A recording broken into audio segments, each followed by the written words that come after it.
Welcome to Inspire Campfire, a podcast where ordinary people tell their stories of extraordinary adventure. These are campfire stories meant to inspire the rest of us to light the fire within, get outside, follow our dreams, and return to tell our own stories. Ready? Let's strike the match.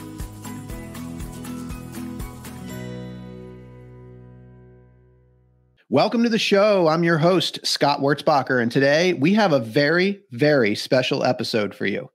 Over the past 2.5 years, this podcast has become far more than a podcast, a brand, or a social media channel. It's become a community, and I'm so excited to see that community come together today in a most incredible way. Joining us are two previous guests who have recently connected with one another to embark on a journey that is sure to inspire you. Karen Darke is with us today. She is now a 5-time guest on the show. She is one of the most incredible adventurers I've ever met. Karen is a Paralympic gold medalist. She has climbed big mountains, including Mount Kilimanjaro. She sit-skied across both Greenland to the north and Antarctica to the south. She's climbed El Capitan in Yosemite and hand-cycled long distances on all 7 continents. Oh, by the way, Karen is paralyzed from the chest down. Also joining us is Dr. Jeffrey Gladden from episode 69. Dr. Gladden is a board-certified interventional cardiologist and the founder of Gladden Longevity, Human Performance and Longevity Optimization. He has an incredible resume of honors, board certifications, and fellowships. Dr. Gladden hosts the Gladden Longevity Podcast and is the author of the new book, 100 is the New 30. Dr. Gladden and Karen will be working together to see what's possible through the miracles of science. And I can't even begin to share the excitement that I'm feeling about this. So let's dive right in to find out. Karen, Dr. Gladden, welcome to the campfire. Thank you. Good to be here, Scott. Thanks. Oh, I am so excited. You guys, this feels a little bit like a reunion to me. It's so nice to have all of us together here on one screen. I think it would be helpful for listeners. Karen, I wonder if we could start with you and sort of a recap of your journey up to this point and how we've all come together today. Yeah, thank you, Scott. And this episode is really different from the other episodes I've been interacting with you around. They've all been based on adventures, really. And this is like outdoor adventures. This is a different kind of adventure that Dr. Gladden and I are embarking on. So I was paralyzed through a rock climbing accident 31 years ago now. So I'm paralyzed from the chest down. I can't move anything below that level, sort of armpit level, chest, upper chest. And I don't have any sensation below that level.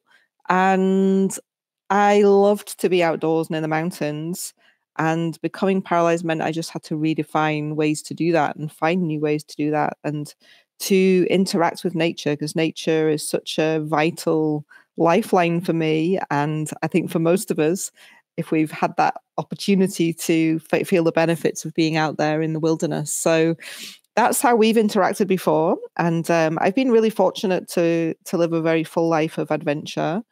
Outdoor adventures and expeditions you've described some of, but also in the middle of that, there was a kind of 13-year career in Paralympic hand cycling, which was very unexpected because I'm not really driven by competition or that kind of side of things. But I did become extremely curious about how we can optimize our energy, our health, and our physical performance, which I think is really what's piqued my curiosity in terms of contacting Dr. Gladden and being interested in his work.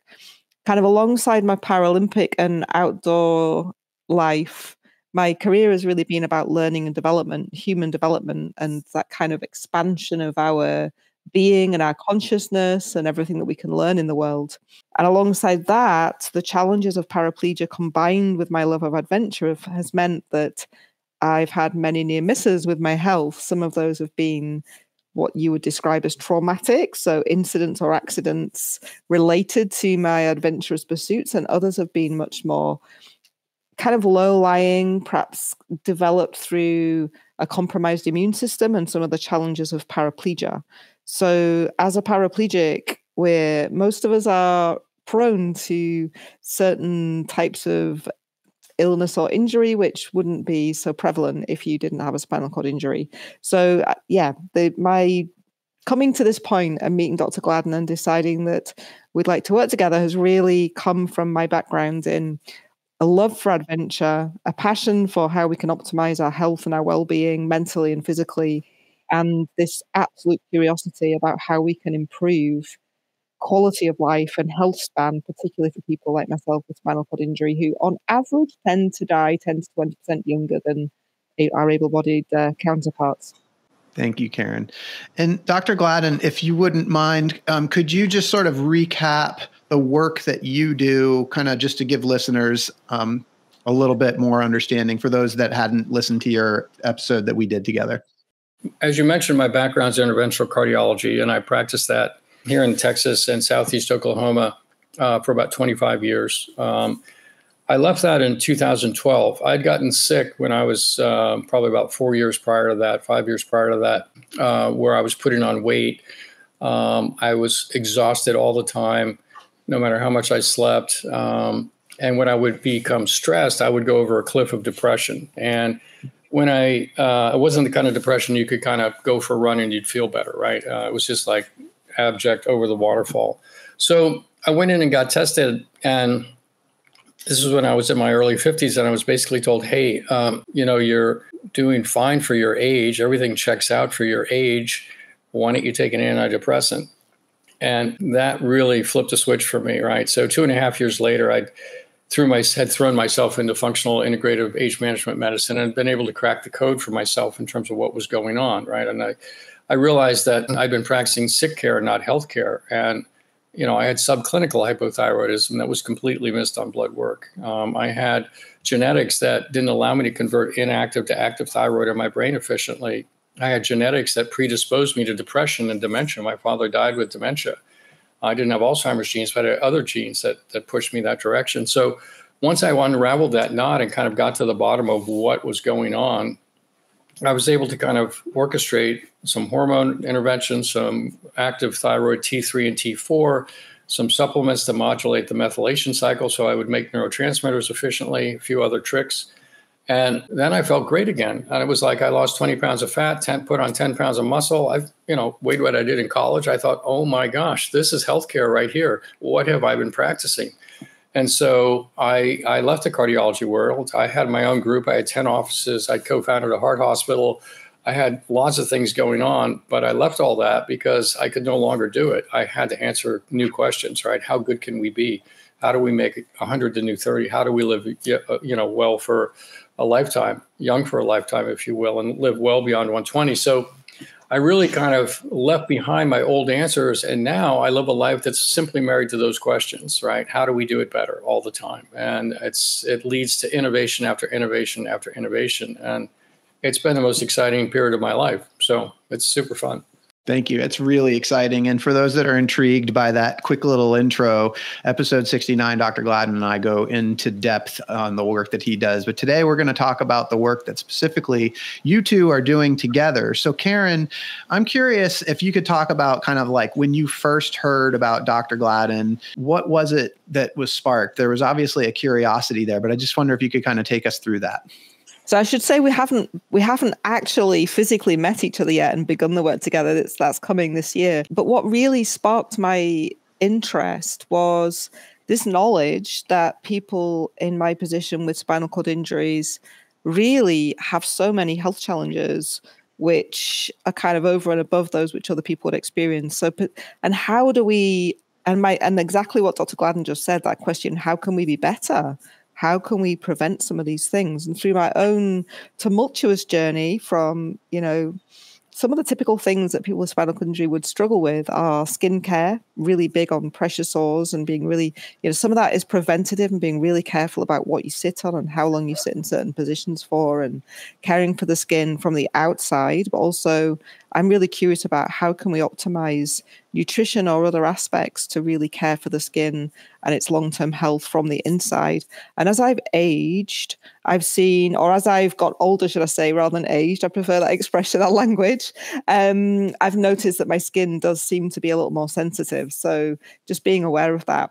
Through my journey in high performance sport, I've also noticed the fine line between exposing our body to new things that we have to adapt to that can really make us stronger and make our system more resilient.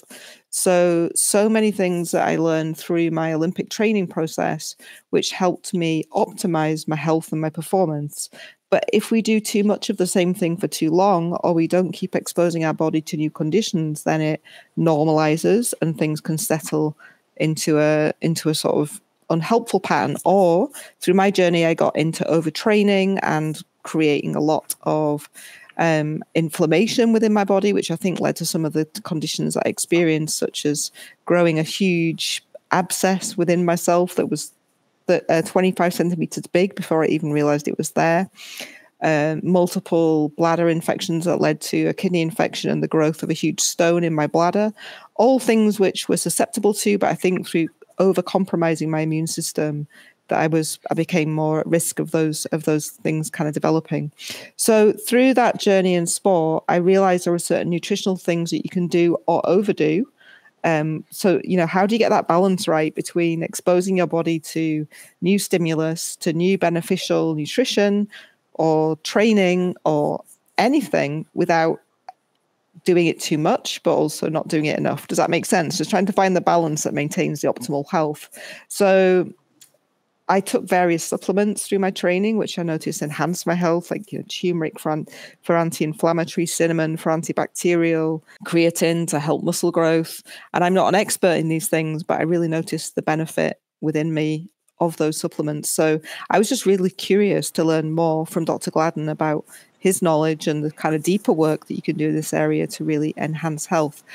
And what would be wonderful is to find ways that are accessible to people in my situation that they can easily adopt and integrate into their life as much as possible. Hey everyone, it's Scott here. This podcast is a passion project for me because I absolutely love adventure. And it's thanks to the effort of my residential real estate team here in Charlotte, North Carolina, that many of you know as the W Realty Group, that this podcast gets funded. This awesome group of people have unmatched levels of competence and caring for our clients. If you know of anyone looking to buy or sell a home, our team serves the Charlotte, North Carolina market, but we can also help you find an agent anywhere throughout the US or Canada through our highly connected network. When you support our real estate business, you are also supporting this podcast. Thanks for listening, and thanks for your referrals. I mean, and so for you, like this is bigger than just some things for you personally. Like there's implications to this that impact a much bigger community. I mean, that's how I lead my whole life. Is I feel like I'm the experiment on things, and then I like to share the learning with people, and that gives me motivation. It's like, well, it's not enough just to do it for myself. I'm always curious about what can we learn from this that might be useful for other people. Yeah. So Dr. Gladden, when Karen first reached out to you, kind of what were your initial impressions and what were you thinking? I was moved, quite honestly. She wrote me an email and reached out, and she had a link to her website. And I clicked on the website, and by the time I got through the website, I had tears running down my cheeks. Right? Maybe you've had that experience, as you talked with her, right? And I think she inspires many people in that way. And my heart just opened up to her. It's like, oh my gosh, whatever I can do to be helpful to you, I'm here to be helpful. Right? Let's see what we can make happen. And so that's really kind of how it got started. Quite honestly. I mean, I love everything that she does. We're all on a hero's journey the way I see it. And Karen's on her hero's journey. And she's doing it so heroically that it's truly inspiring. So what were the initial conversations that you guys had and kind of that like formation of how you're going to work together and what you might be able to accomplish together? I could maybe jump in there just for a minute because I was really taken aback. So I contacted Dr. Gladden with the idea of how can I optimize my health and how might we learn something that'd be useful for other people in my position? And then he came right back at me and said, well, and why can't we regenerate your spinal cord at the same time? Which was affronting to me and curious, and it was lots of things. So I'll hand over to you at that point, Dr. Gladden. No, exactly. Well, that was, that's the thought process, right? I mean, we know all the data on people that where the spinal cord isn't working properly. And so what can we do to actually move that around? And so it turns out that I'm on a mission right now to really leverage as much technology as possible to see what we can do to regenerate Karen's spine. We've learned a lot in this regenerative space when you're practicing medicine the way that we do. And just so the audience understands that we're really focused on optimizing 4 things for an individual: their life energy, which is really the psycho-spiritual space. And we're looking at longevity itself, the actual drivers of aging, if you will. What are the things that are actually making us age? And then we're looking at all the health things that you're familiar with, and then looking at the performance side of things also. My goal is when I'm 100 years old, I want to have a 30-year-old body and a 300-year-old mind. That's really the goal, right? So, and my mind, I think, is getting to about 270 right now. My physically, I'm 27. So I wake up 27 every day. And spiritual growth and understanding and equanimity and all those things keeps growing kind of exponentially for me right now, which is really a very exciting place to be. That being said, what I'm really interested to do is to take that approach and try to unravel the knot for Karen, like we do for many of our people. Because what I've found is that if you're going to fix something, it's really important to understand as much about the substrate in which you're working as it is about the problem that resides in the substrate. So when we really do the deep dive on people and understand the substrate, and then we optimize the substrate, and then you put in the regenerative technologies, you get a much better result. And so that's kind of the approach. So the question is, for us in working together, really, how do we sequence these different things that we want to do?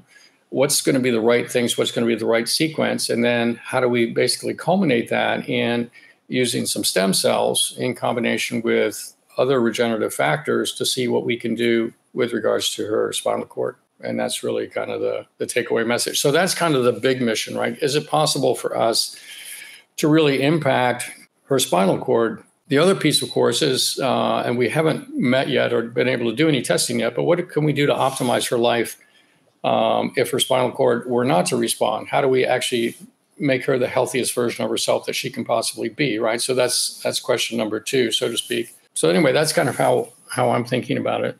That's great. No, that's actually really helpful. I like the two-step approach there. So Karen, I'd love to just talk about some of your aspirations in this process. And I think before I let you talk, I want to just kind of go back to something that inspired me in the very first conversation that you and I ever had. And that is this concept of the WIBA. And the WIBA is WIBA. Wouldn't it be amazing?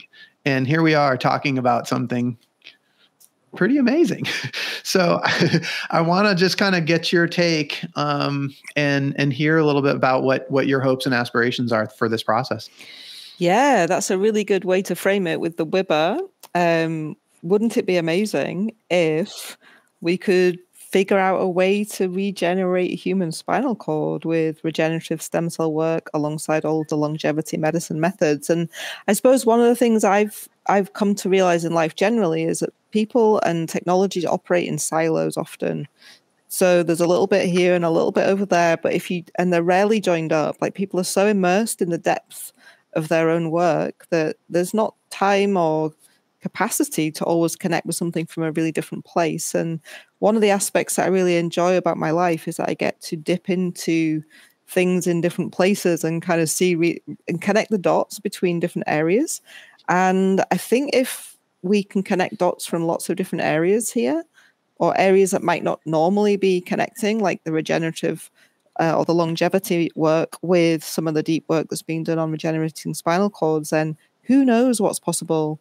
But I think for me, there's an emotional piece here, because I've delved into this, and this is probably why I've taken my time. Like, we first met, Dr. Gladden, I think we first started talking last autumn. So that's, 6 months has gone by and I haven't taken myself to America yet. And I've asked myself, what partly that's because I had other projects and things that were a priority at the moment, or I'd already committed to. But the other part has been this emotional piece of really kind of exploring this, because about 20 years ago, perhaps around 10 years after I was paralyzed, I did embark on a journey that was very unusual, looking at whether or not I could walk again. And I really had an emotional attachment to that. And I tried various things from intense physical therapy, like pedaling on a special machine where you move your arm, you cycle with your arms and your legs cycle around as you pedal. So it's kind of replicating the gait of walking, but I was doing it on my back for 4 hours a day, watching films and Bollywoods and all sorts of crazy things on the ceiling to entertain myself through these hours of pedaling to try and retrain my body and my nervous system. Alongside other crazy, wacky things like some spirit surgery in Brazil that really didn't have a physical impact on me, but it had a huge emotional, psychological impact on me about the beliefs and paradigms that we adopt and how they're so narrow in our own world, and our own worldview is so small depending on what we've culturally been exposed to. So none of those things led to any changes physically in my body. And way back then, that was the disappointment to me, because I'd put a lot of time and energy into this pursuit of trying to see if there's a way to retrain my body and to walk again, and it didn't respond. So I think there's been a little bit of perhaps a kind of unconscious fear or resistance within me to embark on something that might have that as the goal. And I think where I've reset with it is actually my bigger curiosity and my initial purpose was around the health span and how to share that with other people. The next piece, the regeneration piece, it would be amazing. And who knows? So I'm totally open to it. I don't believe there are any barriers. I just think we can solve every problem in this world, whether it's here and now through the work that we do together. I don't know the answer to that, but I do believe it's possible. And I've realized that I'm really happy with my life. I've got this really full, rich life. And so, maybe one of the aspects when you've been paralyzed for a long time, maybe one of the coping strategies is becoming very accepting of the situation that you're in. So to challenge that acceptance by pursuing another path does have a level of fear with it. So I'm kind of going into that really consciously and aware of that, and open and willing and curious to see what we can do and what can happen, but also knowing that that's almost like a nice to add on that doesn't have to be the main driver, but it's a huge piece. So I don't know if I'm explaining it very well, but there's definitely this kind of emotional territory that I've had to work my way through to get to this point. Yeah, it's great. And actually, Karen, I want to get Dr. Gladden's take on the emotional piece. But before we do that, I can't remember how long it was, like maybe 3, 4, even 6 months ago, you put a post out on Facebook and you were in a device that had you moving upright. Do you remember this post? Yeah, absolutely. So it was so cool. It was about 6 months ago, and I hadn't stood up for, I think about 25 years. So yeah. I broke my hip playing party games about 25 years ago, and I ended up with one leg shorter than the other. Actually, that was it wasn't through the party game, but there's been a culmination of injuries which have led to one leg being shorter than the other. And I was told not to stand up anymore because I've also, being paraplegic means that you've got this risk of osteoporosis because you're not weight bearing, so you could easily break your bones. And I just took that piece of advice and I just stopped standing up.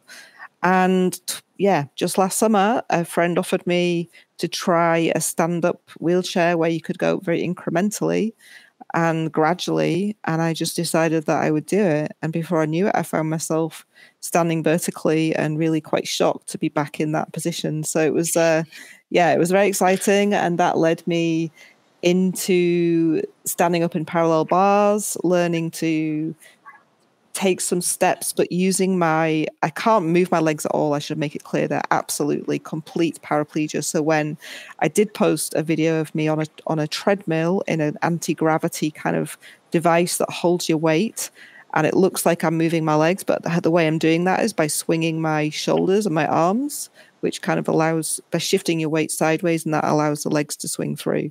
But it's been incredible to be vertical again and to just have that sensation of realizing I'm a little taller than I remember. Yeah, somehow it just feels like that's kind of part of this process. Dr. Gladden, did you want to comment at all about the emotional journey that y'all are getting ready to go through before we jump into the science?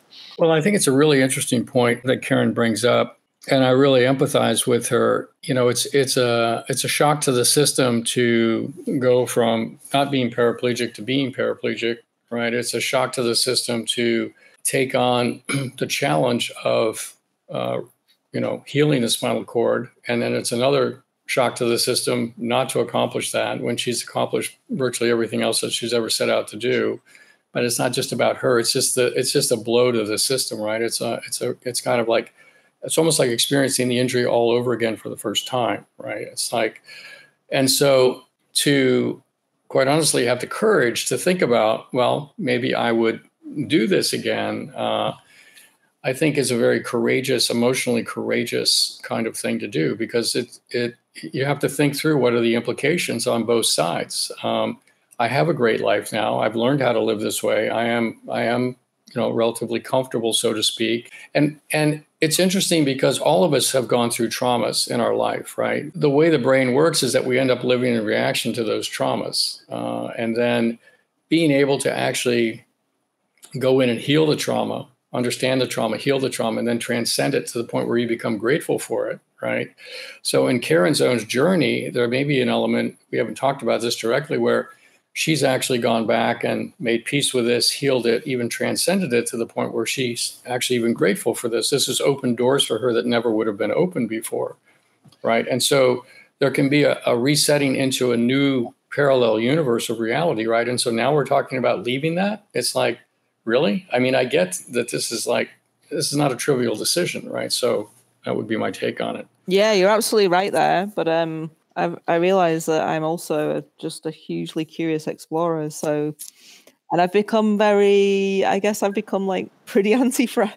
the word? I've been through so many highs and lows that I feel like now I feel like I've got the skills within to navigate whatever the outcome. Right. There's been enough of the disappointments and everything else that you just find a way to almost transcend the struggles that arrive. It's like, let's just do this, see what unfolds. I even feel like I've developed the skills to, I can't know what it would be like if we're successful in healing the spinal cord.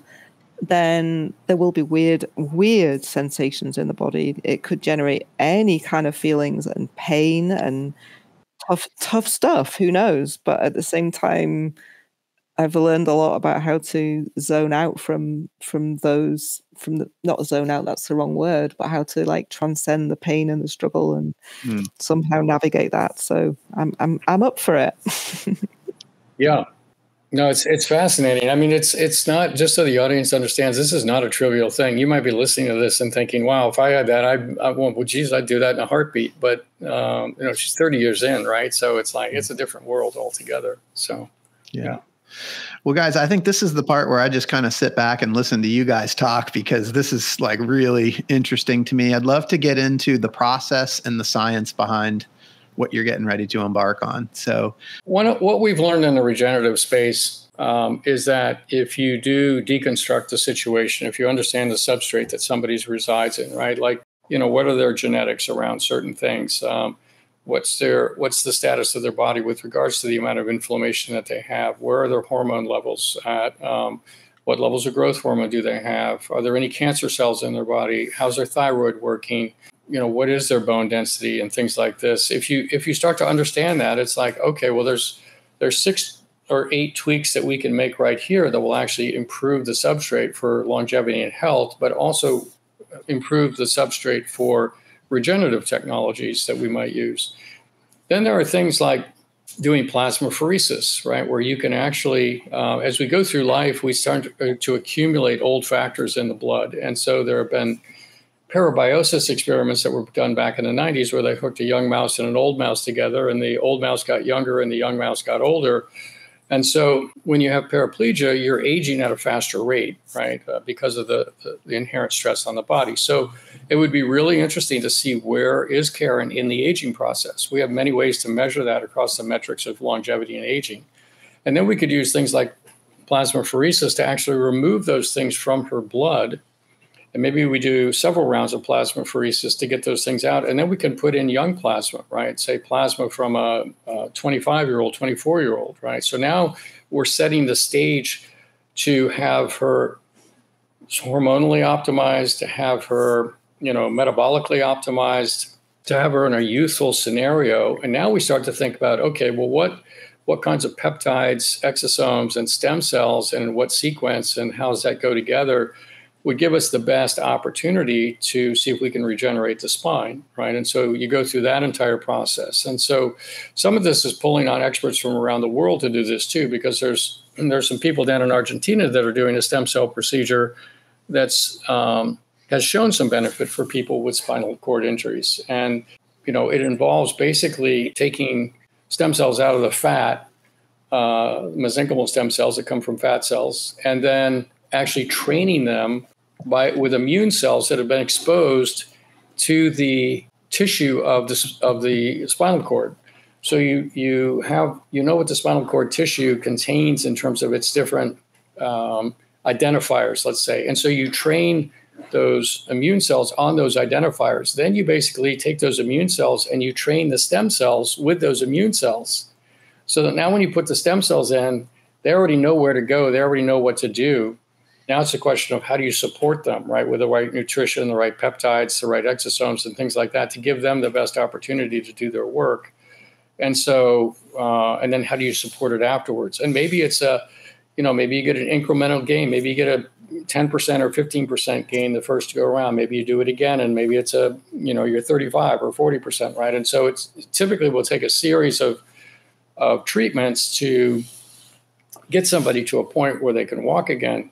And so it's a process. I've come across some people that have been very gifted with healing, and I've experienced some of that, and I've seen other people experience it too. So you start to bring together different energy practices and things like this. And then, you can bring in PEMF, and you can bring in other forms of therapy that start to augment this energetically, right? And now what you're trying to do is tee somebody up to have the best opportunity to succeed that you can create. And so that's really the strategy, if you will.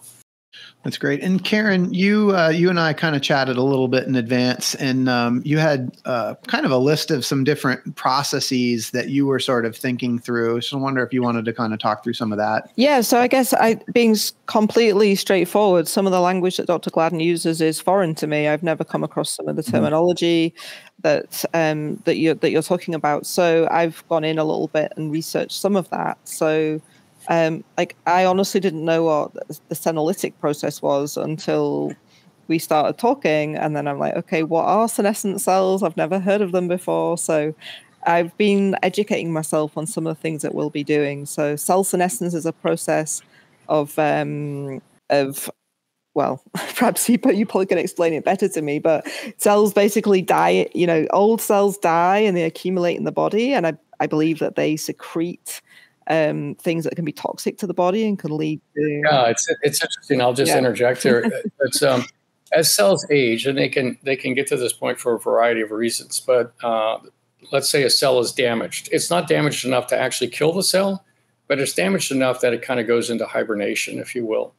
And when it goes into hibernation, that's called senescence. So it's kind of like having a company with 100 employees, and if 20 of them are senescent, they show up to work, they take a paycheck, but they don't do anything, right? So you can imagine the productivity of the company goes down, but it gets worse when they become secretory.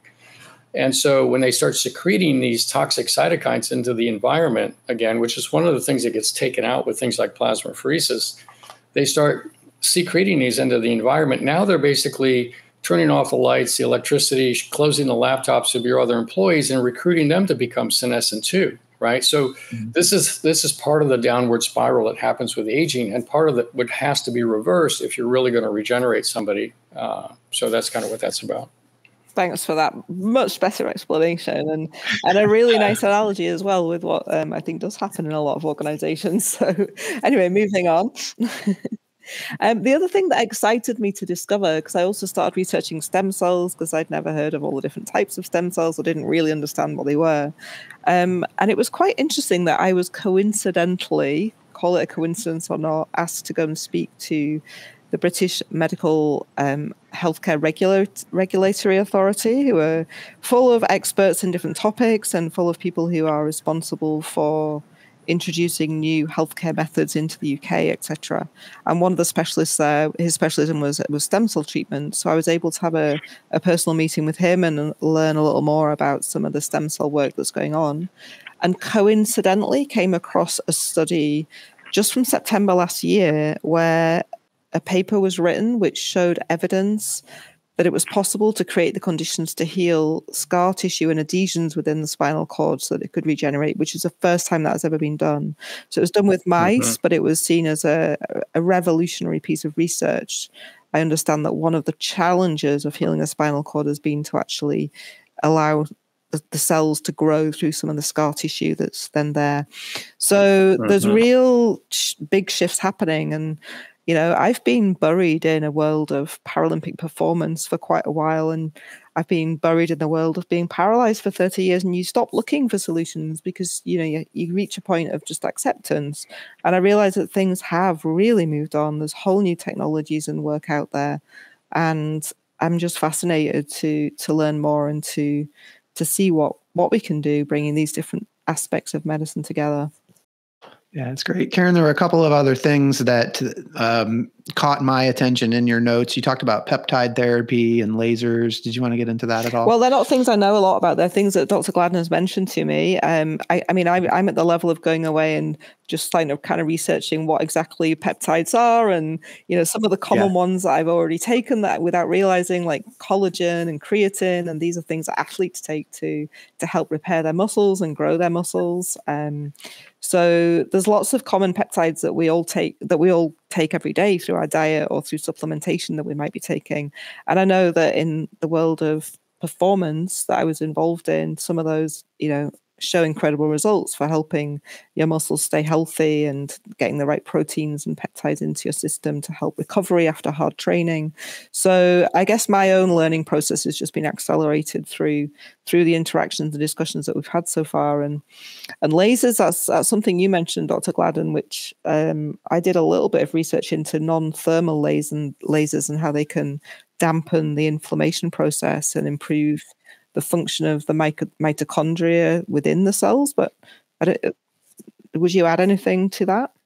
Yeah, I would just say on the peptide side that peptides are sort of naturally occurring molecules in the body, and they're different than a drug. A drug, when you take a drug, you basically are interrupting some sort of biochemical pathway, right? It's like, well, you were going to make this, but we're going to give you a drug, and you're not going to make that anymore, or you're going to make more of this over here. The problem with the pharma approach in general is that when you interrupt the pathway, stuff's got to go somewhere. And so you end up with side effects, right? So with peptides, what they are is, instead of interrupting a biochemical pathway, what they are, think of them as being the lead dominoes on a table that has a whole cascade of dominoes. And so when you tip that peptide in, it basically sets off a cascade of healing inside the system. One of the peptides that people know about is insulin, right? It's a peptide hormone, insulin, right? So a peptide is basically just a series of amino acids. Amino acids are the building blocks of proteins. So you put together a link of amino acids, usually less than 50. And in insulin cases, I think it's maybe 13 or 14 amino acids make up insulin. So when insulin is released in the body, it has a plethora of effects on the body, right? It pushes glucose into cells, but it also increases growth, and it increases cell division, and it increases blood flow, and it does so many different things. So when you take a peptide, you're getting this cascade of healing effects from them, and that's the beauty of the peptides. And when it comes to the laser is like adding energy to the system. So now you've got all the right constituents, right? You've got everything in the pot that you want to cook, and now you're going to add energy to it to allow it to actually work better and faster. So you're boosting ATP production for more energy, you're decreasing inflammation, you're doing all these things. So that's kind of one way to kind of think about it. And the other bit that I'm really fascinated by, which you've already alluded to, is layering on top of this the right kind of practices with regards to, and I never know how to describe it because the word spiritual just puts people off, and I'm not even sure if that is the right word. But when when I regularly practice meditation or staying very mindful and calm in my body, and you're introducing more ease into the system, you're helping the body support it in every way possible to be in the most balanced and healthy state possible. And I've gone deep on this during my Paralympic career and realized that when I was doing this regularly, I would go for physiotherapy or massage and there wouldn't be any tension in my body. It's like injuries would just resolve themselves and disappear. So that's really obvious to see on the kind of macro scale where you've got an injury or a sore shoulder or something that's bothering you and hurting. But on the micro scale within the cells, it's not so easy for us to see it. But there are people doing research on this, like Dr. Joe Dispenza, who runs large retreats and mass meditations where he's doing real science alongside that to show what kind of shifts are happening on a cellular level within the blood and so on. So I'd be really keen to layer in more of that work on top of this to really help optimize what's happening within the body on that kind of more energetic level in the way that we can do it. Yeah, 100%. I think you're absolutely spot on there. And we measure it in the clinic all the time. We can measure somebody's autonomic nervous system balance between whether they're activated and kind of sympathetic drive, like go, go, go, adrenaline, norepinephrine, or whether they're much more zen with more acetylcholine, right? We can make those measurements here in the office and get a feel for people, and they can measure it at home. So you can actually kind of see physiologically as you meditate, as you do other things that will take your brain into a meditative state. There are different technologies like brain tap that will take your brain into a meditative state. You can dial in whatever wave, EEG wave you want, right? Theta before you go to sleep, alpha if you want to meditate, gamma if you want to go into flow, delta if you want to sleep. So you can actually train your brain to go to these states. And I have been so impressed with the effect that it has on a person's health. Because when people are stressed, we talked a little bit about maybe overtraining, which is too much stress. The right amount of stress is perfect, but people, their brains are active all the time and they're so stressed, right? They're so fearful and worried and not feeling safe that when you can make that go away, their biology shifts dramatically. So this would be something we'd want you to really step back into or ramp up or continue, whatever it may be. Yeah, it's an area I work in professionally as well. I work with a process, hypnotic processes and a process called inner dance, which is like creating soundscapes that take the brain waves through different frequencies and help release some of that tension that can be stored in the body. And layering all of that in, I think, with the work will be really important, along with some physiotherapy, more standing up, more walking, like firing the muscles, getting things used to being used more. 100%. It's a big project, but a good one. Exciting. There are ways to rebuild your muscles too without you being able to walk, so that we could do it in preparation for you walking. Using electrical stim and things like that, we can actually start to rebuild the muscles. Yeah, I've started that process already through a clinic, which happens to be just 5 miles from my house in Scotland. So I have the kit and we've been doing some of that work. What I think is so exciting about this process is you've got kind of this two-phased approach, like the WIBA regenerating the spinal cord, but number two being help Karen be as healthy as she can be. So, there's no losing in this whole process. I'm curious, like for people listening that want to follow this journey, that are as excited as I am, what does the sort of timeline look like in terms of you guys working together, and how long do you anticipate a process to take? And if the answer is we have no idea, that's okay too. But I'm just curious what y'all are thinking. Well, I'm aiming to get out to Dallas in this year. So we just need to coordinate our diaries, which both seem to be pretty busy, and figure out how we can land in the same place at the same time. So that's step one. I think when I get to you, as we've talked about before, the first stage might be just like that initial baseline testing, looking at what is my age in my different systems, and where am I healthy and where am I less healthy, and what can we do to optimize my substrate to start with. And then after that, over to you, Dr. Gladden. No, I think that's right. I think Karen has been very thoughtful about this and thoughtful about analyzing her emotions and what this might mean to embark on this, right? And so the invitation is there, and I think we will get our calendars coordinated. There is kind of a GoFundMe kind of scenario. We're not making any profit off of this. We're trying to cover the costs of what these tests and these things may be for her, but we're just donating our time to it, quite honestly. But there's a GoFundMe element to this also for the audience, if they, Karen can probably speak to that.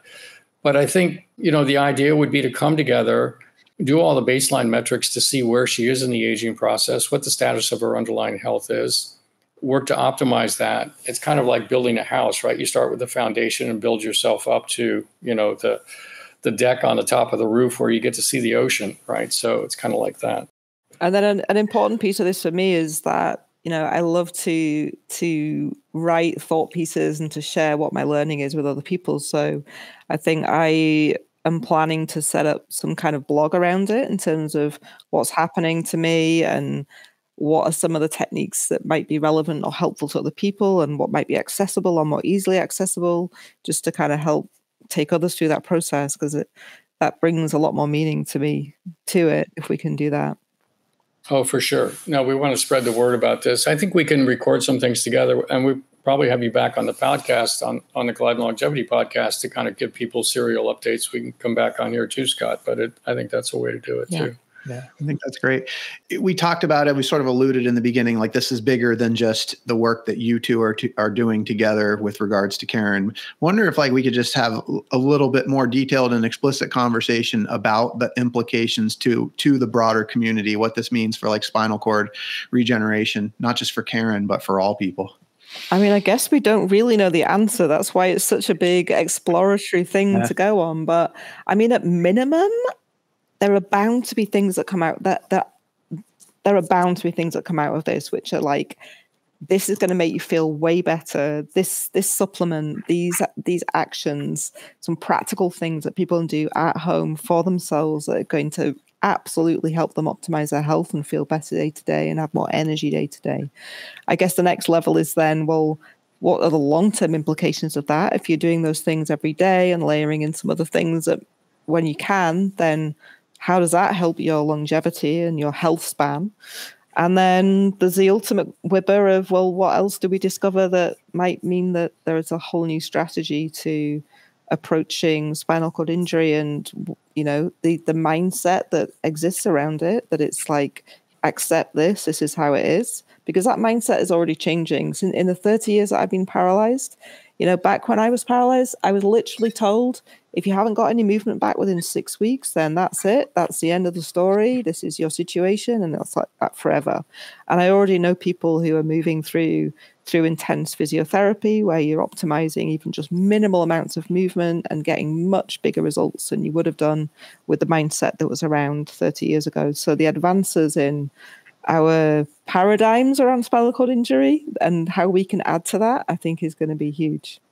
Yeah, I think from my perspective, my mission in life really is to change the glide path of aging for everybody on the planet, right? And so I really want everybody to live young for a lifetime. And when you're going down that path, to do that, to make 100 the new 30, it's kind of like going to Mars, right? Nobody's ever done it before.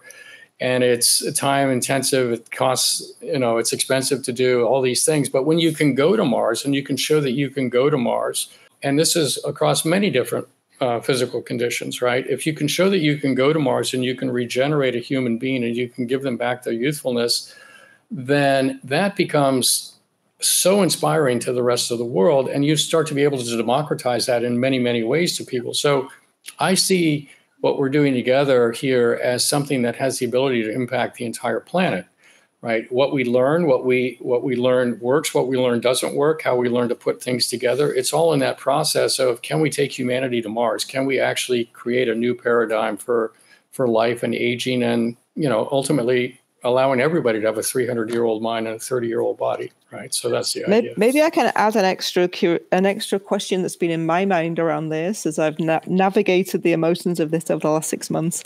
Is we're already in a world that's overpopulated. So I've been kind of going, well, what do we want to all live forever? Even if I live to be much older and I don't have any friends anymore and because they've all died and the planet's overpopulated, what's the health in that? So there's much bigger questions that I'm aware of, and I know you're aware of, we're all aware of. But I think for me, the main motivator is, if we're living with energy and we're living with health, then we can contribute to the world and we can make this world a better place and we can find solutions to things that we can co-create as long as we're here. So that for me, it's really about that health span far more than it is about the lifespan. The lifespan will be what it will be. Just because we're healthy doesn't necessarily mean we're going to, it's likely we'll live a little longer. But at the moment, the biggest, one of the big issues of our planet is the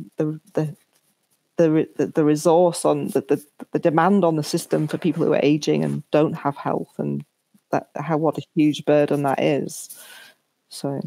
Yeah, I think there's a couple of interesting points there. One is it is a huge burden. Getting old is a huge burden on the world, right? And so if we could change that and have people be productive and engaged, think how that might change the whole paradigm, right? And then when it comes to overpopulation, I think the world can handle more people, quite honestly. I think it's there's a lot of things that aren't being done as well as they could. And then, when you understand that actually birth rates are going down, all over the place, sperm counts are going down, fertility is going down. Elon Musk likes to talk about the next billion people that we're going to hit is not 9 billion, but 7 billion, just because there's going to be a contraction in global population. So I still think that you don't lose if you really try to make people as healthy, as youthful as possible. I just don't see a downside to that. So.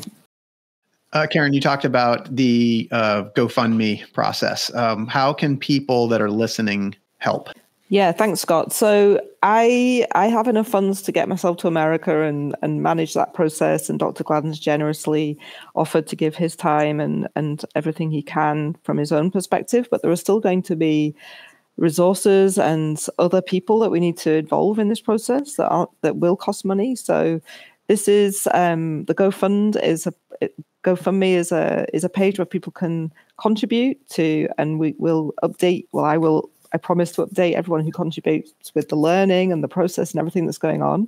It would be really, really special if people could help enable this and some of those extra costs that are going to be part of this process, especially once we get into intensive physiotherapy and stem cells, and who knows where it will go to. But there's going to be lots of work that needs to be done and lots of external people that will need to involve beyond myself and Dr. Gladden. It's amazing. It's such a big opportunity, and right here people have the chance to be able to help and participate in all of this. So it's really incredible. Karen, if people want to find out more about you, what's the best way for them to do that? Probably on my website, which occasionally I update. I need to do some updates, but it's karendarke.com. So that's Karen with a K and Darke, DARKE.com. Great. And Dr. Gladden, how can people find out about you and the work you're doing? Yeah, they can go to GladdenLongevity.com, Gladden Longevity Podcast. If they Google that, we've got I think we just have over 230 podcasts now, so tons of information there. The book, 100 is the New 30, they can get on Amazon. It's also on Audible. I read the book. So a lot of people are enjoying that. So if you really want to get a look behind the curtain at how we think and what we do, the book's a great way to do that. The podcast is a great way to do that. If you'd like to think about working with us, then go to the website and reach out. We'll be happy to chat with you. So. It's amazing. You guys, this has been such a special episode to me, and I know to so many people. Thank you so much for just letting me be part of this conversation today, and I wish you guys the best of luck. I'm going to be following the journey. I'm going to be paying attention. I'll be right there the entire time. For those listening, I hope you've been inspired today as much as I have. I hope Karen and Dr. Gladden's story has encouraged you to listen to the voice inside that calls you to adventure, because we want to hear your story next. If you have a story to tell or just need a nudge to create one, please send me an email.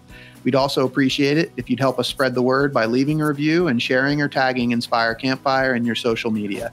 And until next time, I want to encourage you to get outside. Thanks for listening. Karen, Dr. Gladden, thank you so much for being here today. Thank you, Scott. My pleasure. Thank you.